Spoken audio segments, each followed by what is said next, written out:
Good evening, students. Today we are taking our new chapter, consignment account. This is our first chapter for BCom second year, third semester. So let's see. तो what is mean by consignment? Consignment मैंने जैसे आपको बताया था कि consignment का मतलब होता है कि अगर goods या कोई गुड्स एक जगह से दूसरे जगह भेजी जाती है तो उसे कंसाइनमेंट कहा जाता है। तो वो गुड्स भेजने के लिए जब एग्रीमेंट इन्वॉल्व होता है उसमें तो उसे कंसाइनमेंट बोला जाता है, अदरवाइज नहीं।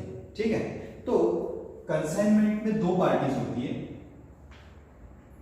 पहला कंसाइनर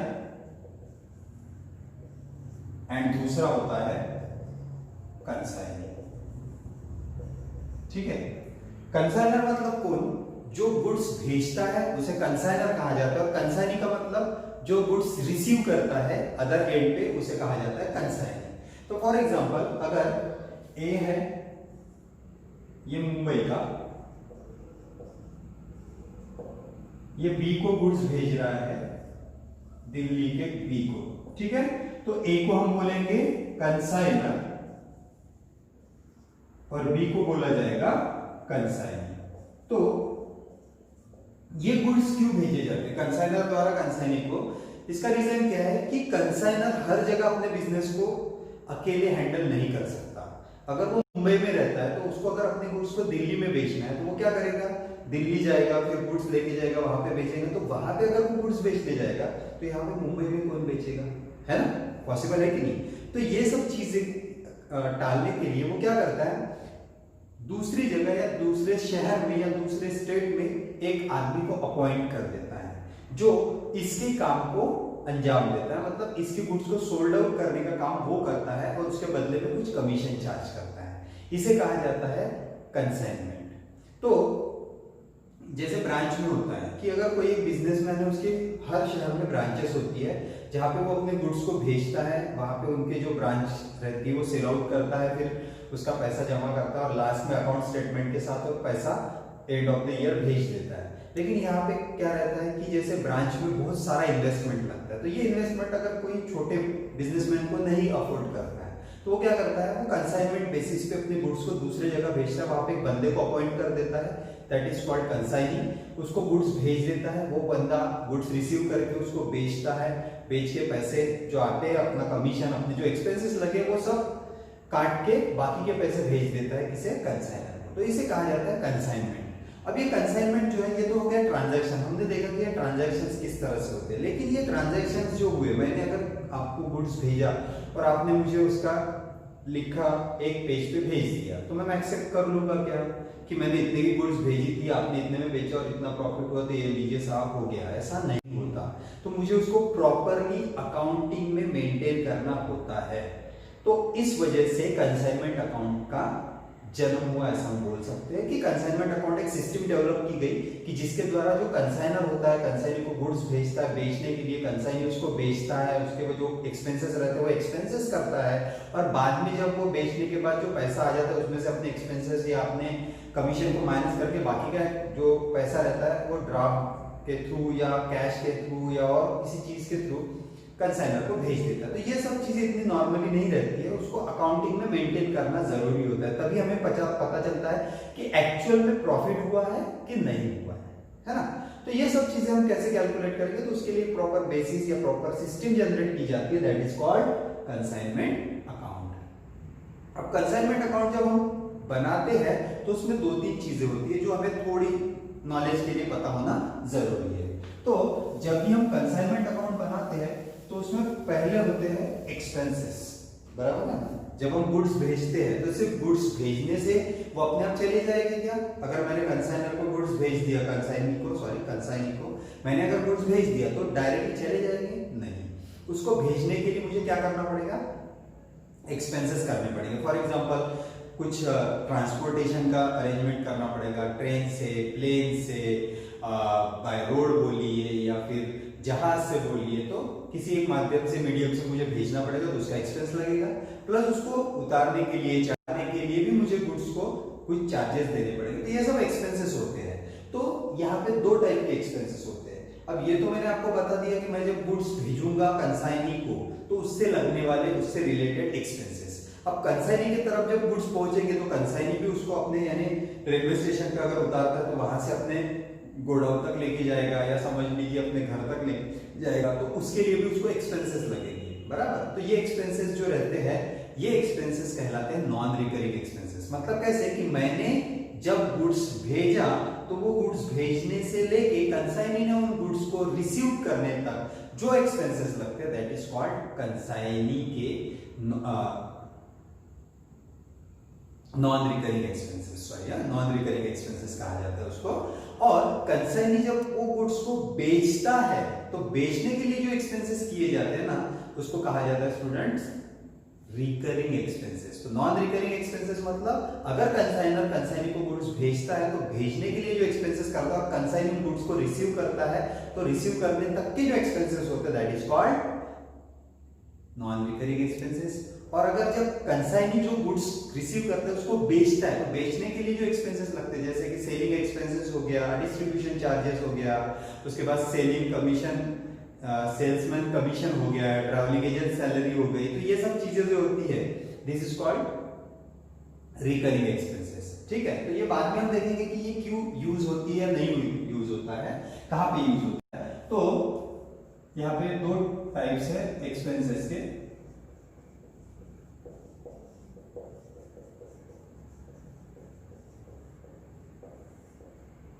पहला है non recurring expenses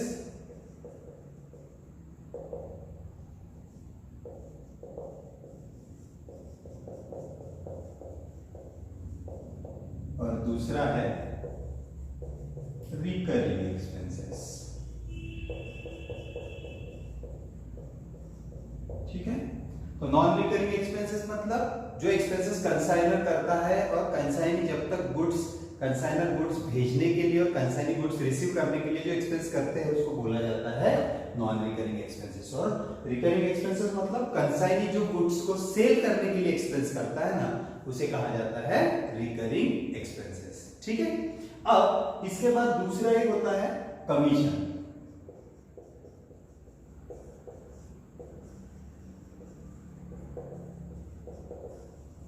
types of commission, यहाँ पे दो टाइप के कमीशन होते हैं। पहला होता है नॉर्मल कमीशन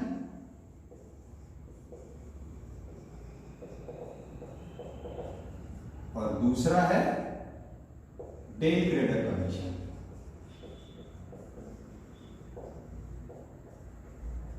तो ये मैंने आपको पहले भी नोट्स में लिख के दिया हुआ है, नोट्स जो दिए हुए आपको उसमें ये पता चल जाएगा। नॉर्मल कमीशन मतलब क्या होता है कि जो सेल्स कंसाइनी करता है उस पे जो कमीशन उसको दिया जाता है, जो कैश में करे क्रेडिट में करे तो भैया तुमको 2%, 3%, 5%, 10% में इतना कमीशन दूंगा, that is called normal commission. ठीक है, और डेल ग्रेडर कमीशन क्या होता है, तो जैसे कंसाइनी कुछ गुड्स अगर क्रेडिट पे बेचता है, उधारी पे बेचता है, तो उधारी पे बेचने के बाद वो उधारी वसूलने की जिम्मेदारी भी कंसाइनी की रहेगी। अगर वो वसूल नहीं कर पाया तो वो भर के देने की, जो बैड डेट होगा या पैसे नहीं रिकवर होंगे तो वो भी भर के देने की जिम्मेदारी होगी कंसाइनी की। तो उसके लिए जो एक्सेस कमीशन दिया जाता है उसको कहा जाता है डेल ग्रेडर कमीशन। ठीक है, दोनों में फर्क समझा आपको। नॉर्मल कमीशन मतलब जो टोटल कमीशन हम अपने कंसाइनी को देते ही है जो वो गुड्स बेचता है उसके लिए। ठीक है, और नॉर्मल ये डेल ग्रेडर कमीशन जो होता है वो किस चीज के लिए देते हैं हम, तो कंसाइनी जो अपनी गुड्स अगर क्रेडिट पे बेच रहा है तो उसके रिकवरी की जिम्मेदारी भी कंसाइनी पे रहेगी। अगर वो रिकवर नहीं कर पाया तो उसको खुद के जेब से वो पैसा भर के देना पड़ेगा, जो बैड डेट हो जाएगा, तो उसको कहा जाता है डेल ग्रेडर कमीशन। ओके, ठीक है, नाउ लेट्स कंटिन्यू।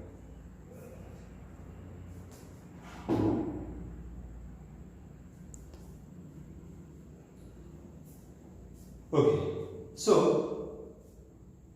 इसके बाद हम प्रॉब्लम देखते हैं। मैंने आपको ऑलरेडी प्रोफार्मा दिया हुआ है आपके नोट्स में कि किस तरह से हमें प्रॉब्लम सॉल्व करना है, तो वो प्रॉब्लम हम सॉल्व करेंगे। मैं आपको एक प्रॉब्लम सॉल्व करके बताता हूँ और उस तरह से सिंपल प्रॉब्लम, यहाँ पे 4 टाइप के प्रॉब्लम्स है आपको। पहला तो सिंपल प्रॉब्लम है जिसमें सिर्फ आपको कंसाइनमेंट अकाउंट या कंसाइनी का अकाउंट बनाना पड़ेगा और जर्नल एंट्रीज बनानी पड़ेगी। प्रोफार्मा ऑलरेडी आपको दिया हुआ है तो आप उसको चेक कर सकते हैं। ठीक है, और दूसरा रहेगा जहां पे क्लोजिंग स्टॉक होगा, वो हम जब टाइप्स आएंगे उस हिसाब से उसको पढ़ते जाएंगे।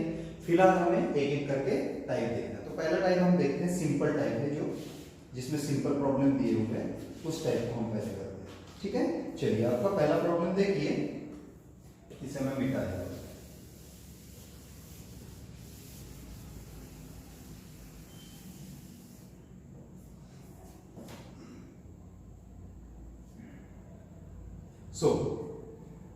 तो प्रॉब्लम देखिए क्या बोल रहा है, पहले प्रॉब्लम पढ़ लेते हैं। ठीक है, यहाँ पे सबसे पहले आपको क्या देखना है, जब हम पहला प्रॉब्लम देखेंगे तो क्या बनाना है। यहाँ पे देखिए क्या बोला है, show journal entries and important ledger accounts in the books of both the parties बोला है। तो पहले लेजर देखते हैं, जर्नल एंट्रीज को हम नेक्स्ट लेक्चर में कवर करेंगे। ठीक है, तो आज हम सिर्फ लेजर देखते हैं। तो सबसे पहले जो नेसेसरी अगर लेजर अकाउंट बोलता है तो दोनों के बुक में हमें लेजर अकाउंट्स बनाने पड़ते हैं। तो पहला कौन है, कंसाइनर, और दूसरा होता है कंसाइनी। तो यहाँ पे पहले कंसाइनर और कंसाइनी कौन है ये हम डिसाइड करेंगे कैसे, तो प्रॉब्लम पढ़ लेंगे, उसके बाद हम डिसाइड करेंगे कंसाइनर कौन है, कंसाइनी कौन है। So Sharma and company of Delhi consign goods costing ₹40,000 to their agent Agarwal of Nagpur. अब शर्मा एंड कंपनी है दिल्ली की, इन्होंने गुड्स भेजे हैं, किसे, अग्रवाल एंड कंपनी नागपुर को। तो जो भेजता है वो कंसाइनर और जिसे गुड्स भेजी जाती है वो कंसाइनी। तो शर्मा एंड कंपनी गुड्स भेजने वाले हैं तो वो कौन हो गए, कंसाइनर। तो सबसे पहले हम in the books of consignor account बनाएंगे। अब कंसाइनर के बुक्स में बना रहे हैं तो कंसाइनर का नाम लिख देते हैं in the books of Sharma and company. तो यहां पे कौन से अकाउंट्स बनेंगे, पहला अकाउंट बनता है हमारा consignment account.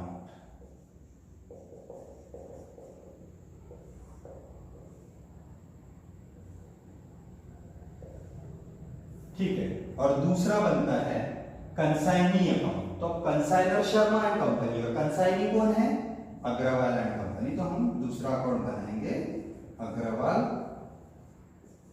And company account का। ठीक है, तो यहाँ पे सिंपल प्रोफॉर्मा है, अपना फॉर्मेट तो दे दिया हुआ है मैंने आपको, डेबिट अमाउंट क्रेडिट अमाउंट, बस टी फॉर्म में अपना टेबल बनता है, डेबिट अमाउंट क्रेडिट अमाउंट। इसी तरह से तो जब भी आप अकाउंट सॉल्व करेंगे कंसाइनमेंट का, तो एक चीज ध्यान में रखिए कि जो भी एक्सपेंसेस रहेंगे वो आपको कंसाइनमेंट के डेबिट में शो करना है, और जो भी इनकम्स रहेंगी वो कंसाइनमेंट के क्रेडिट में शो करना है। ठीक है, क्या बोला मैंने, जब भी आप कंसाइनमेंट अकाउंट सॉल्व करते हो तो कंसाइनमेंट से रिलेटेड कोई भी खर्चा है तो उसकी एंट्री कंसाइनमेंट अकाउंट के डेबिट में होगी, और अगर इनकम है तो कंसाइनमेंट अकाउंट के क्रेडिट में होगी। ठीक, ये पहली चीज। दूसरी चीज, जब भी आप अकाउंटिंग एंट्री करते हो, जब भी आप अकाउंटिंग एंट्रीज करते हो, तो अगर जो नाम से आप अकाउंट की एंट्री कर रहे हो सेम नाम से आपके पास अगर अकाउंट अवेलेबल है तो उसका दूसरा इफेक्ट देना जरूरी है। अगर आप अकाउंटिंग की एंट्री कर रहे हो कंसाइनमेंट अकाउंट में किसी पर्टिकुलर नाम से, और उस नाम का अकाउंट आपके पास अवेलेबल है, तो आपको दूसरा इफेक्ट देना जरूरी है। अगर वो दूसरा नाम या दूसरा अकाउंट अवेलेबल नहीं है तो दूसरा इफेक्ट देने की जरूरत बिल्कुल भी नहीं है। Okay, clear. अब यहाँ पे आपको ये तो पता ही है कि हेडिंग में क्या रहता है इसका, पर्टिकुलर्स अमाउंट, पर्टिकुलर्स अमाउंट। ठीक है, यहाँ पे भी सेम रहेगा।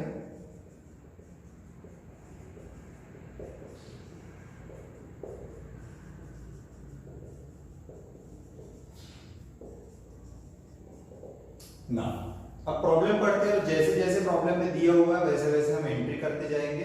ओके, ठीक है, चलिए क्या बोल रहा है देखिए, Sharma and company of Delhi consign goods costing ₹40,000 to their agent Agarwal of Nagpur. अब कंसाइन किया है क्या, गुड्स। कंसाइन मतलब भेजना, गुड्स भेजने को कंसाइनमेंट बोला, कंसाइन करना बोला जाता है। तो गुड्स भेजे, अब कंसाइनमेंट के लिए जब भी गुड्स भेजी जाएगी, हमेशा ध्यान में रखना, कंसाइनमेंट के लिए कंसाइनर जब भी गुड्स भेजता है तो वो कंसाइनमेंट के लिए एक्सपेंस होता है। क्या होता है? एक्सपेंस होता है। तो एक्सपेंस है तो कंसाइनमेंट अकाउंट के कहां पे आएगा?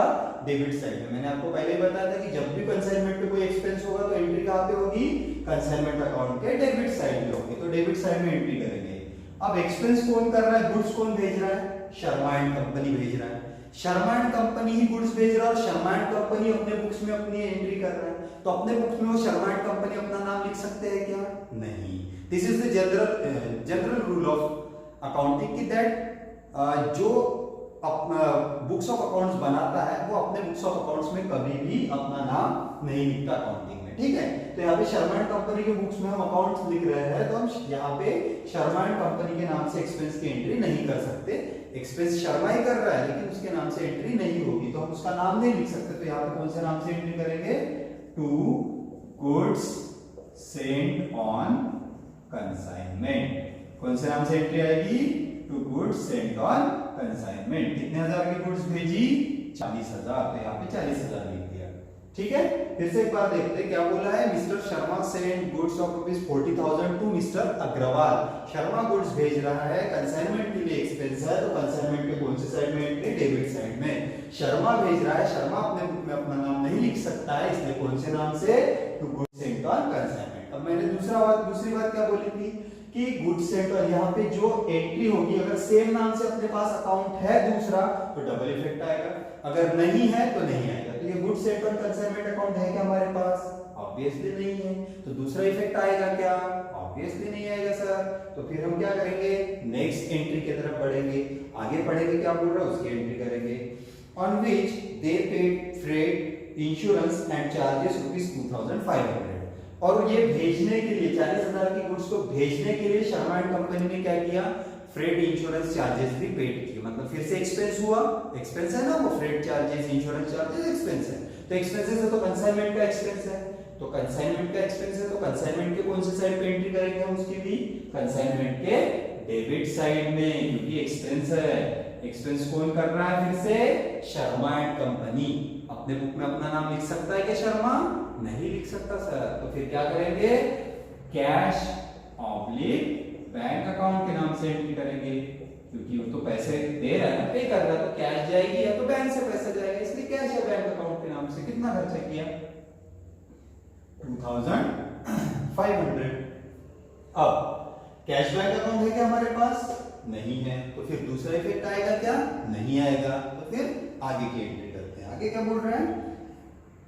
Drawing on him at 90 days for ₹30,000। अब ये क्या बोला है कि 90 डेज के लिए 30,000 रुपए का एक बिल किया। ये यहाँ पे बाकी स्पेसिफिक इंफॉर्मेशन नहीं दी लेकिन जितनी भी दी है उससे आपको ये समझ जाना पड़ेगा कि जो कंसाइनर है वो कंसाइनी पे एक बिल ड्रॉ कर रहा है। क्यों?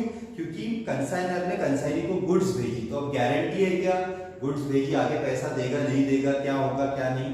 तो इसलिए क्या करता है, एक गारंटी के तौर पे कंसाइनर ने कंसाइनी की तरफ से बिल रिसीव कर लिया 30,000 रुपए का 90 डेज का। बिल तो मिला ना मुझे, किसे मिला? कंसाइनर को मिला, बराबर। तो ये बिल रिसीव हुआ है। ड्रॉइंग ऑन हिम मतलब कंसाइनी पे कंसाइनर ने बिल ड्रॉ किया जो कंसाइनी ने एक्सेप्ट करके कंसाइनर को दे दिया। मेरे पास एक सिक्योरिटी है 30,000 के माल की कि आगे वाले ने मुझे बिल दिया होगा तो मेरे पास सिक्योरिटी की मेरी गुड्स इसके पास है तो ये पैसा देगा ही देगा, ऑब्वियस सी बात है। ठीक है, तो अब मुझे क्या मिला? बिल। तो बिल मिलने की एंट्री कंसाइनमेंट में नहीं आएगी क्योंकि बिल दे कौन रहा है? Agarwal and company. और ये कंसाइनमेंट का खर्चा भी नहीं और इनकम भी नहीं। आप बोलोगे सर हमने गुड्स भेजा उसके बदले में उसने बिल दे दिया मतलब इनकम हो गया कंसाइनमेंट के लिए? नहीं। कंसाइनमेंट का इनकम कब होता है? जब कंसाइनमेंट की गुड्स बेची जाती है तब। अब यहाँ पे जो हमें एडवांस मिल रहा है, this is advance, this is not sale. ये एडवांस है, कंसाइनी हमको दे रहा है तो ये एडवांस है तो कंसाइनी के क्रेडिट साइड में उसकी एंट्री होगी। कंसाइनी के मतलब अग्रवाल एंड कंपनी अकाउंट के क्रेडिट साइड में क्या मिल रहा है? हमें बिल मिल रहा है तो हम कौन से नाम से एंट्री करेंगे? बिल्स रिसीवेबल के नाम से एंट्री करेंगे। कितने हजार का बिल? 30,000 का। तो मैंने लिख दिया 30,000। ठीक है, फिर से अब देखेंगे कि बिल्स रिसीवेबल अकाउंट है क्या हमारे पास? नहीं है। तो ऑब्वियसली फिर दूसरा अकाउंट, दूसरा इफेक्ट नहीं आएगा। ठीक है, आगे देखते क्या बोल रहा है। They discounted the bill at bank being charge ₹300 there under. तो ये जो बिल मिला कंसाइनर को, शर्मा एंड कंपनी को जो बिल मिला, उसने क्या किया, उसको पैसे की जरूरत आ पड़ी तो उसने उसको बैंक में ले जाके जमा कर दिया और उसको डिस्काउंटेड करवा के उसमें से कुछ पैसे ले लिए। कितने में डिस्काउंटेड करवाया? 300 रुपए में। डिस्काउंटेड का मतलब मुझे राह नहीं देखनी है कि जब तक यह पूरा टाइम स्पेन खत्म होगा बिल का और उसके बाद मुझे मेरा कंसाइनी पैसे देगा, तो उससे पहले ही मुझे जरूरत आ गई। तो मैंने क्या किया, मैं मेरे बैंक में गया, वहां पे मैंने बिल जमा कर दिया, भैया तुम 300 रुपए मेरे से कमीशन ले लो, डिस्काउंट ले लो और मुझे बाकी के पैसे दे दो, मुझे अभी जरूरत है। That is called bill discounted. तो ये बिल डिस्काउंटेड जो किया, उसके पैसे तो कंसाइनर को मिले, तो उसकी एंट्री यहाँ पे नहीं आएगी, कंसाइनमेंट में नहीं आएगी, वो पर्सनल है उसका। अब उसके लिए जो 300 रुपए उसने डिस्काउंट दिया, ये कंसाइनमेंट का खर्चा है, क्योंकि ये वो चार्ज कर रहा है कंसाइनमेंट को कि भैया कंसाइनमेंट से रिलेटेड एक्सपेंस है, मैंने कंसाइनमेंट के लिए जो पैसा इन्वेस्ट किया उसको मुझे अभी जल्दी यूटिलाइज करना था, तो मैंने उसके बदले में 300 रुपए का डिस्काउंट बैंक को दिया, तो ये कंसाइनमेंट का एक्सपेंस है। तो इसलिए उसकी एंट्री आपको कंसाइनमेंट अकाउंट के डेबिट में करनी पड़ेगी, क्योंकि वो एक्सपेंस है। डिस्काउंट दिया मतलब एक्सपेंस है ना, बैंक को पैसा दे रहा है, डिस्काउंट मतलब तो एक्सपेंस है। तो कंसाइनमेंट अकाउंट के डेबिट साइड में to discount on bill account के नाम से कितने का डिस्काउंट दिया हमने? 300, तो यहाँ पे लिख दिया मैंने 300। दूसरा इफेक्ट आएगा क्या? डिस्काउंट ऑन बिल अकाउंट है क्या हमारे पास? नहीं है, तो दूसरा इफेक्ट नहीं आएगा। आएगा क्या? नहीं आएगा। अब आगे बढ़ते हैं। दूसरा इफेक्ट नहीं आएगा, आगे बढ़ते हैं। चलिए आगे क्या बोल रहे हैं? After 2 months, they received from their agent an account says informing that the entire consignment has been sold for ₹55,000. अब क्या बोल रहे हैं कि जो पूरा कंसाइनमेंट था वो कंसाइनी ने 55,000 में बेच दिया। बेच दिया तो क्या हो गया? कंसाइनमेंट के लिए इनकम हो गया। इनकम हो गया ना। जब एक्सपेंस होता था तो कंसाइनमेंट के डेबिट में एंट्री होती थी। अब इनकम है तो कंसाइनमेंट के कौन से साइड पे एंट्री करेंगे? क्रेडिट साइड में। बाय कौन से नाम से? कौन बेच रहा है? Agarwal and company. यहाँ पे by Agarwal and company account के नाम से। कितना? 55,000। जितने में गुड्स को बेचा है उतनी अमाउंट आपको यहाँ पे लेना है। ठीक है। अब फिर से देखेंगे कि Agarwal account and Agarwal and company account के नाम से एंट्री की। अब ये अकाउंट हमारे पास है क्या? है सर, है ना? है तो फिर हमें दूसरा इफेक्ट देना पड़ेगा, देना पड़ेगा। कंसाइनमेंट के अगर क्रेडिट में अग्रवाल एंड कंपनी अकाउंट है तो अग्रवाल एंड कंपनी अकाउंट के डेबिट साइड में आपको कंसाइनमेंट अकाउंट के नाम से एंट्री करनी है। सेम अमाउंट से होने वाले इफेक्ट आपको दो जगह देने हैं, अपोजिट साइड में देने हैं, अपोजिट नाम से। मतलब इस अकाउंट में उसका नाम तो उसके अकाउंट में उसका नाम, इस तरह से आपको इफेक्ट देना है। ठीक है। हमेशा ये बात ध्यान में रखिए कि जब भी आप दूसरा इफेक्ट दोगे तो जो अकाउंट में आपने पहला इफेक्ट दिया है जिस नाम से, उसके अकाउंट में आप इस नाम से दूसरा इफेक्ट देंगे। ठीक है। आगे देखते हैं, आगे क्या बोल रहे हैं? That expenses amounting to ₹900 have been incurred. अब इसने जो गुड्स बेचा इसके लिए भी उसको एक्सपेंस लगे। किसको? अग्रवाल एंड कंपनी को। तो एक्सपेंस लगे तो एंट्री करनी पड़ेगी ना भैया, करनी पड़ेगी कि नहीं? हाँ, तो करनी पड़ेगी। तो एक्सपेंसेस कहाँ पे शो होता है कंसाइनमेंट का? डेबिट साइड में, कंसाइनमेंट अकाउंट के डेबिट साइड में। एक्सपेंस कौन कर रहा है? Agarwal and company. Agarwal and company का नाम लिख सकते हैं ना, शर्मा की बुक में शर्मा का नाम नहीं लिख सकते लेकिन दूसरे का नाम लिख सकते हैं। तो अग्रवाल ने खर्चा किया तो अग्रवाल एंड कंपनी के नाम से एंट्री आएगी। कितना खर्चा किया उसने? 900। तो यहाँ पे लिख दिया 900। अब फिर से देखिए अग्रवाल एंड कंपनी के नाम से एंट्री हुई। अग्रवाल एंड कंपनी अकाउंट है क्या हमारे पास? है तो दूसरा इफेक्ट आएगा, आएगा। कंसाइनमेंट के डेबिट में अगर अग्रवाल एंड कंपनी तो अग्रवाल एंड कंपनी के क्रेडिट साइड में बाय कंसाइनमेंट अकाउंट के नाम से एंट्री, बाय कंसाइनमेंट अकाउंट के नाम से एंट्री। सेम अमाउंट होने वाली इफेक्ट दो जगह, सेम अमाउंट से अपोजिट नाम, अपोजिट डायरेक्शन में। ठीक है। अब आगे क्या बोल रहे हैं? The amount realized. The draft on the State Bank of India was enclosed for the balance due. तो अब कितना बैलेंस बचेगा जब हम अकाउंट क्लोज करेंगे तब हमें पता चलेगा। तो अब हम क्या करेंगे?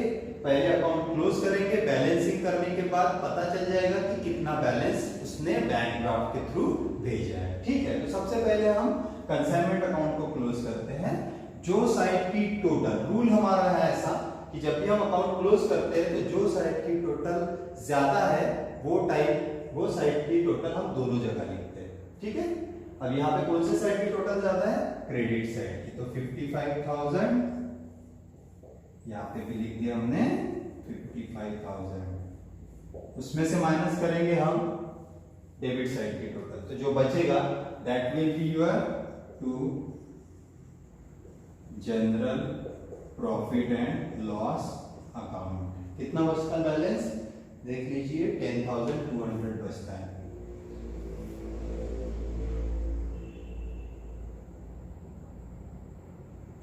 ओके, एक चीज छूट गई है हमारी, सॉरी एक चीज छूट गई है। अब इसने गुड्स बेचा तो इसके लिए कमीशन भी चार्ज करेगा, कमीशन हमने देखा ही नहीं, ठीक है, कमीशन भी चार्ज करेगा। ये कितना कमीशन चार्ज करेगा, तो कमीशन दिया हुआ है 2%, तो एग्रीड कमीशन हमने देखा नहीं, सॉरी एग्रीड कमीशन है 2%, वो भी हमको चार्ज करना पड़ेगा, वो भी कंसाइनमेंट का क्या है, एक्सपेंस है, तो एक्सपेंस है तो कंसाइनमेंट के कौन से साइड पे एंट्री, डेबिट साइड पे। 2 किसको दे रहे हैं हम कमीशन, अग्रवाल को, तो अग्रवाल एंड कंपनी अकाउंट, ठीक है, कितना कमीशन है 2%, तो जितना सेलिंग प्राइस है उसका 2% हम कमीशन देंगे, तो 55,000 इंटू 2% कितना हो गया 1100। फिर से अग्रवाल एंड कंपनी अकाउंट है क्या हमारे पास, है, तो दूसरा इफेक्ट देना पड़ेगा सर।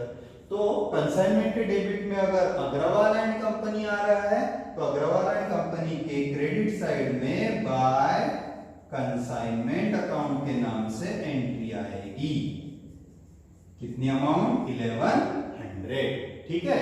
अब क्लोज करेंगे हम, अब जो साइड की टोटल ज्यादा वो दोनों साइड पे लिख दी, इसमें से मैं डेबिट की टोटल को माइनस करूंगा और यहाँ पे जो बैलेंस बचेगा उसे कहा जाएगा to general profit and loss account. ये बैलेंसिंग फिगर है तो इसे बैलेंसिंग फिगर लिखते हैं। अब देखिए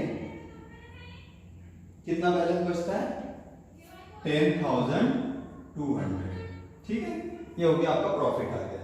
अब इसने कितना पैसा बैलेंस जो है उसका ड्राफ्ट भेजा वो आपको कैसे पता चलेगा, तो अग्रवाल एंड कंपनी अकाउंट को आपको क्लोज करना पड़ेगा तो आपको ये पता चल जाएगा।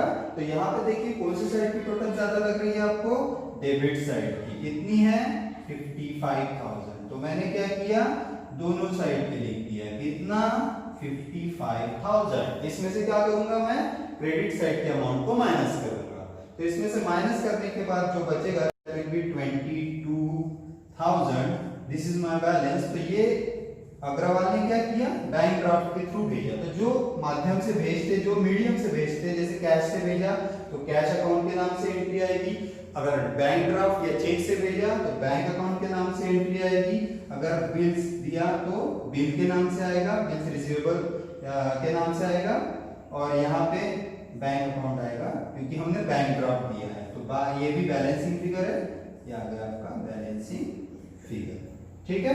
तो इस तरह से अकाउंट सॉल्व हो गया, 22,000 इसका बैलेंस आया और ये general profit and loss account का बैलेंस आया 10,200, ठीक है।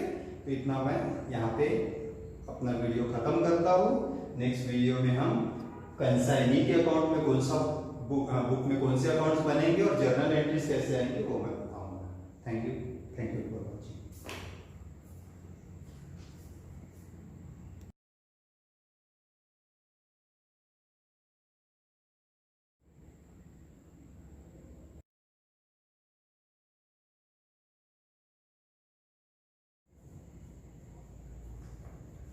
Okay, good evening students. तो हमने इस वीडियो में जो पहले वीडियो में देखा था कि कंसाइनमेंट अकाउंट कैसे बनाया जाता है in the books of consignor और in the books of consignee. अब हम देखेंगे कि कैसे अकाउंटिंग किया जाता है। कंसाइनर के बुक्स में हमने दो अकाउंट्स बनाए थे in the books of consignor, mister Sharma के बुक्स में कंसाइनमेंट अकाउंट और एक था अग्रवाल एंड कंपनी अकाउंट मतलब कंसाइनी अकाउंट। अब हम देखेंगे कि कंसाइनी के बुक में कौन कौन से अकाउंट बनते हैं। तो यहाँ पे कंसाइनी हमारा अग्रवाल एंड कंपनी, ठीक है। इसके बुक में इन द बुक्स ऑफ, ऐसा लिखता हूं, in the books of Agarwal and company, इसमें हम बनाएंगे, इसमें सिर्फ एक ही अकाउंट बनता है और वो बनता है शर्मा का, कंसाइनर का, शर्मा कंपनी अकाउंट, ठीक है, बहुत सिंपल है, ज्यादा कुछ नहीं है इसमें। देखिए, तो इन द बुक्स ऑफ कंसाइनी एक ही अकाउंट बनता है, दैट इज कंसाइनर अकाउंट। तो अग्रवाल कंसाइनी है और शर्मा कंसाइनर है। तो अग्रवाल के बुक में हम शर्मा का अकाउंट बना रहे हैं।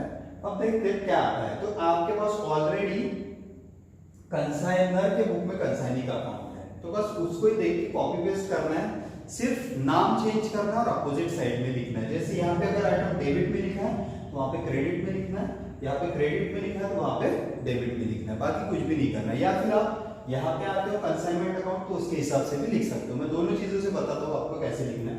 चलिए, सबसे पहले देखते हैं कंसाइनमेंट पे डेबिट में क्या है, गुड्स सेंट ऑन कंसाइनमेंट। ठीक है, तो ये इफेक्ट तो नहीं आएगा शर्मा के बुक्स में, क्योंकि हमें सिर्फ क्या देखना है, हमें अग्रवाल और शर्मा के बीच में जो ट्रांजैक्शंस हुए हैं उसके इफेक्ट्स को देखना है। ठीक है, तो यहाँ पे जहां पे भी आपको अग्रवाल का नाम दिखता है ना, बस वो नाम से आपको वहां पे एंट्री करना है, सिर्फ नाम चेंज करना है। जैसे यहाँ पे देखिए, ये पहले तीन चीजें तो आएगी नहीं, क्योंकि इसका और उसका कोई संबंध नहीं है। यहाँ पे अग्रवाल दिख रहा है, यहाँ पे डेबिट में है, तो यहाँ पे शर्मा के क्रेडिट में लिखेंगे बाय। ये क्या था, एक्सपेंस किया था, किसने, अग्रवाल ने, बराबर। एक्सपेंस किया था 900 का, तो यहाँ पे हम एक्सपेंस के लिए लिखेंगे by cash oblique bank account, क्योंकि एक्सपेंसेस किया था। कितना अमाउंट आएगा, 900। ठीक है, फिर अग्रवाल ने गुड्स बेची थी 55,000 की, ये क्रेडिट में एंट्री आई थी इसके, तो शर्मा के डेबिट में लिखना है इसको टू। यहाँ पे कौन से नाम से, अग्रवाल के नाम से नहीं आएगा, इससे फिर से गुड्स बेची, इसके पास पैसा आया तो बैंक अकाउंट के नाम से, कितना, 55,000। ठीक है, इसके बाद फिर से अग्रवाल का नाम देखिए, यहाँ पे दिख रहा है कंसाइनमेंट के डेबिट में अग्रवाल है, 1100 रुपए कमीशन है, तो यहाँ पे शर्मा के क्रेडिट में लिख दीजिए बाय कमीशन के नाम से 1100।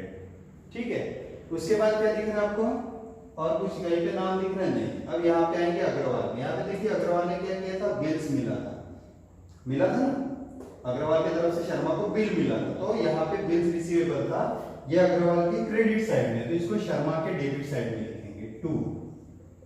ये इसके लिए पेएबल है, तो बिल्स पेएबल के नाम से लिखेंगे, कितने हजार का, 30,000 का। ठीक है, इसके क्रेडिट में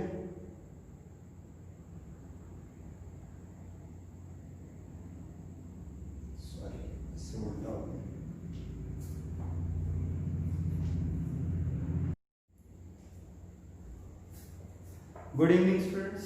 चलिए, हमारा जो पिछला प्रॉब्लम हुआ तो उसका कुछ पोर्शन बैलेंस था, तो वो आज कंटिन्यू कर लेते हैं। हमने पिछले प्रॉब्लम में देखा था कि कंसाइनर के बुक में हमने कंसाइनमेंट अकाउंट और कंसाइनी का अकाउंट बनाया था। अब ये जो लेक्चर है इसमें हम देखेंगे कि कंसाइनी के बुक में कौन से अकाउंट बनते हैं। तो कोई प्रॉब्लम नहीं, उसमें सिर्फ एक ही अकाउंट बनता है कंसाइनी के बुक में, सिर्फ कंसाइनर का अकाउंट बनता है। ठीक है, बहुत सिंपल है। तो देख लेते हैं, in the books of consignor, consignee कौन है यहाँ पे, सॉरी कंसाइनी कौन है, तो अग्रवाल एंड कंपनी, तो हम लिखेंगे अग्रवाल एंड कंपनी। कौन सा अकाउंट बनाना है हमको, इसके बुक में एक ही अकाउंट बनता है, किसका, कंसाइनर का, तो कौन सा अकाउंट बनेगा, शर्मा एंड कंपनी अकाउंट। वैसे टी फॉर्म में बनाना है हमको, debit amount, debit credit, particular debit. यहाँ पे देखिए क्या करना है, इसको कॉपी पेस्ट करना है सिर्फ अपोजिट साइड में उसके, और नाम चेंज करना, बाकी कुछ नहीं करना, बहुत सिंपल है। अग्रवाल एंड कंपनी अकाउंट दिख रहा है आपको, चलिए इसके डेबिट में क्या दिख रहा है आपको, कंसाइनमेंट। तो जहां जहां पे कंसाइनमेंट आएगा उसको हम बैंक अकाउंट बोल देंगे या कैश अकाउंट बोल देंगे, बैंक ही बोलना, कैश नहीं बोलेंगे। जहां पे कंसाइनमेंट दिख रहा है उसको कैश या बैंक बोल देंगे। आपको पता ही है कि कौन कौन से, अगर एक्सपेंसेस है तो एक्सपेंसेस लिख देंगे, अगर कमीशन है तो कमीशन, क्योंकि कंसाइनमेंट में जनरली ये 2-3 आइटम ही आए हुए हैं। ठीक है, और बिल्स रिसीवेबल है उधर अपोजिट में आएगा बिल्स पेएबल के नाम से, बैंक ड्राफ्ट इधर क्रेडिट में, बैंक तो उसके डेबिट में आएगा, बस उतना ही करना है। तो चलिए पहले देखते हैं अग्रवाल के डेबिट में क्या दिख रहा है, कंसाइनमेंट। तो यहाँ पे अग्रवाल शर्मा के क्रेडिट में हम लिखेंगे बाय। अब ये कंसाइनमेंट किस चीज से लिए एंटर किया था, गुड्स ऑफ जो सेल की थी उसके लिए 55,000 की। ठीक है ना, तो अब ये सेल है तो 55,000 किस चीज के, कौन से नाम से एंटर करेंगे हम यहाँ पे, बैंक अकाउंट 55,000। ठीक है, उसके बाद अब यहाँ पे तो खत्म हो गया है, आइटम्स। अब देखते हैं हम क्रेडिट साइड के आइटम्स। यहाँ पे क्रेडिट में पहला आइटम क्या है, बिल्स रिसीवेबल। अब यहाँ पे बिल्स रिसीवेबल क्रेडिट में है तो शर्मा के डेबिट में हम लिखेंगे। अपोजिट नाम क्या होगा उसका, टू बिल्स पेबल। बस कुछ नहीं करना, अपोजिट साइड में लिखना है आइटम्स को। कितना अमाउंट है, 30,000। ठीक, अब उसके बाद फिर से दिख रहा है कंसाइनमेंट अकाउंट क्रेडिट साइड में, तो यहाँ पे कौन सी साइड में लिखेंगे, डेबिट साइड में। ये कंसाइनमेंट अकाउंट किस चीज का है, एक्सपेंसेस है। 900 रुपए का खर्चा किया था तो इसको हम लिख देते हैं to cash oblique bank account 900। ठीक है, उसके बाद फिर से कंसाइनमेंट अकाउंट दिख रहा है क्रेडिट साइड में, अग्रवाल अकाउंट के क्रेडिट में कंसाइनमेंट। तो ये किस चीज के है, कमीशन, बराबर। तो आप इसको भी डेबिट में लिखेंगे, टू कमीशन अकाउंट के नाम से। कितना, 1100। ठीक है, अब इसके बाद क्या दिख रहा है, बैंक अकाउंट। ये भी क्रेडिट में, तो यहाँ पे डेबिट में लिख दीजिए, to bank account balancing figure. ये तो आप बैलेंस करके भी निकाल सकते हैं, लेकिन दिया हुआ है तो क्यों हम मेहनत करें, जो दिया है वो लिख दो, कोई प्रॉब्लम नहीं है। 22,000। ठीक है, अब हम इसको क्लोज करते हैं। दोनों साइड की टोटल सेम आती है 55,000। तो इस तरह से अकाउंट क्लोज हो जाएगा। अगर हम ये बैलेंसिंग फिगर नहीं लिखते तो हम पहले जो साइड की टोटल ज्यादा है वो दोनों साइड में लिखेंगे, उसमें से कम को माइनस करेंगे तो हमारा बैलेंस मिल जाएगा 22,000। ठीक है, बस हो गया ये अकाउंट। किसके बुक में, अग्रवाल एंड कंपनी, यानी कंसाइनी के बुक में कौन सा अकाउंट, कंसाइनर का अकाउंट। बस ठीक है, चलिए अब इसकी जर्नल एंट्रीज बची हुई है वो हम देख लेते हैं। बहुत सिंपल है, मैं आपको बता देता हूँ 2-3 जर्नल एंट्रीज, बाकी की आप खुद बना सकते हो। ठीक है, यहाँ पे journal entries in the books of consignor. Format तो आपको पता ही है, पर्टिकुलर्स, ये डेबिट अमाउंट, ये क्रेडिट अमाउंट। ठीक है, मैं आपको 3 एंट्रीज पहले बता दूंगा, आप बाकी भी मुझे सॉल्व करके बताएंगे। ठीक है, चलिए देखते हैं। बिल्कुल सिंपल है, जब भी आप जर्नल एंट्रीज लिखोगे या तो प्रोफार्मा दिया हुआ आपको उस हिसाब से लिखिए, या तो फिर आपका बेसिक जो टाइप्स ऑफ अकाउंट्स के रूल्स है, अपने गोल्डन रूल्स ऑफ अकाउंट्स है, उसको फॉलो कीजिए, या तो फिर जो लेजर बना उससे डायरेक्ट एंट्रीज लिख सकते हैं। ठीक है, तो अब हमको पता है कि जैसे जब एंट्रीज लिखते हैं तो क्या करना है कि प्रॉब्लम पढ़ते पढ़ते कैसे एंट्रीज लिखी जाती है। मैं आपको 3 बताता हूँ, फिर अकाउंट से देख के कैसे बनाते हैं वो भी बता देता हूँ, आप जो अच्छा लगे उस हिसाब से कर लेना। ठीक है, तो पहला देखिए क्या बोल रहा है, Sharma and company of Delhi consign goods costing ₹40,000 to their agent Agarwal of Nagpur. Consignment के लिए गुड्स भेजना मतलब कंसाइनमेंट के लिए क्या है, एक्सपेंस है। क्या है, एक्सपेंस। कंसाइनमेंट के लिए जब भी एक्सपेंस होता है तो कंसाइनमेंट अकाउंट क्या होता है, डेबिट होता है।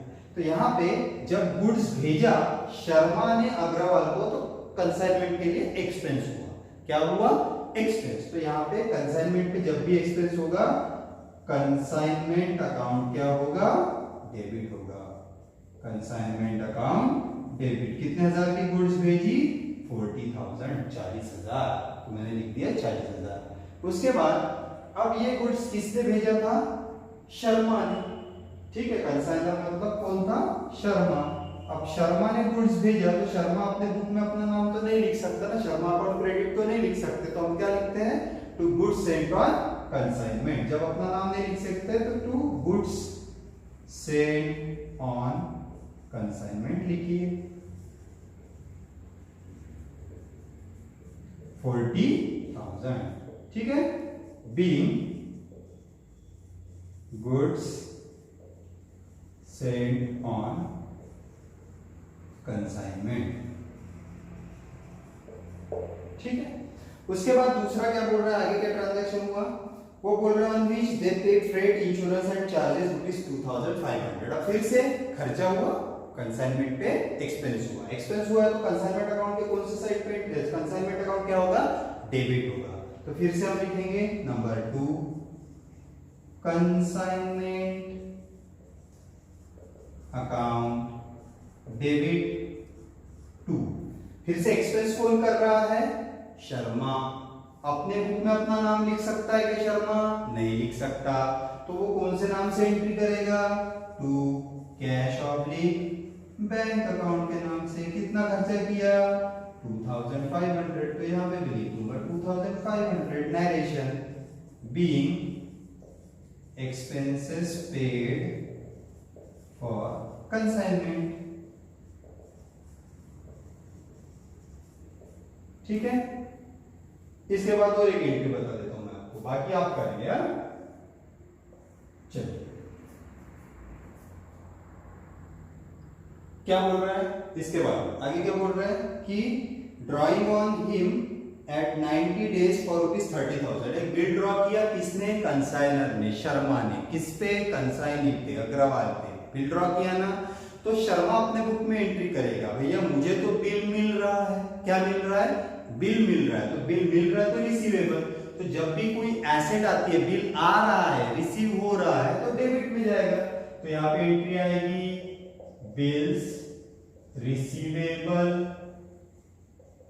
Account debit. कितना? 30,000। और बिल किसके तरफ से मिल रहा है? अग्रवाल के तरफ से। तो जो देने वाला है उसका account credit to Agarwal and company account. 30,000 being received bill from Agarwal. बस ठीक है। तो ये मैंने आपको जनरली अपने रूल्स है या जो हमारा प्रोफार्मा है उसके बेसिस पे बताया कि अकाउंटिंग एंट्रीज कैसे की जाती है। बाकी आपको करना है, याद रखिए। मैं आपको एक दूसरी मेथड भी बताता हूँ जिससे हम ये एंट्रीज कर सकते हैं। बहुत सिंपल है, अकाउंट से भी हम अपनी जर्नल एंट्रीज कंप्लीट कर सकते हैं। देखिए, जैसे पहला कंसाइनमेंट अकाउंट दिख रहा है, इसके कौन सी साइड में एंट्री लिखी है? Good sent on consignment, debit side में। तो कंसाइनमेंट के डेबिट में एंट्री है, तो कंसाइनमेंट अकाउंट डेबिट। और उसके अब डेबिट साइड में जो आइटम लिखा हुआ है उसको क्रेडिट में लिख दीजिए, to goods sent on consignment. ठीक है। वैसे फिर आगे क्या हुआ? उसने एक्सपेंस किया, वो भी कहां पे दिख रहा है? कंसाइनमेंट अकाउंट के डेबिट साइड में। डेबिट में है कंसाइनमेंट अकाउंट डेबिट। और कौन से नाम से एंट्री की है? Cash bank account. तो कैश बैंक अकाउंट क्रेडिट। उसके बाद क्या हुआ? बिल मिला, तो बिल कहां पे दिख रहा है? अग्रवाल एंड कंपनी अकाउंट के क्रेडिट में। तो बिल्स रिसीवेबल है, तो अग्रवाल एंड कंपनी के क्रेडिट में है, तो अग्रवाल एंड कंपनी क्रेडिट होगा और यहां का आइटम डेबिट होगा। तो हम पहले डेबिट को लिखते हैं, इसलिए bills receivable account debit to Agarwal and company account. Simple, समझा? इसी तरह से आपको करना है, करके देखना है। नहीं आया तो हम लेक्चर में डिस्कस करेंगे, सॉल्व करेंगे। कोई प्रॉब्लम नहीं, टेंशन लेने की जरूरत नहीं। आज के लिए इतना ही, बाकी हम देखेंगे नेक्स्ट लेक्चर में। Thank you very much, good night.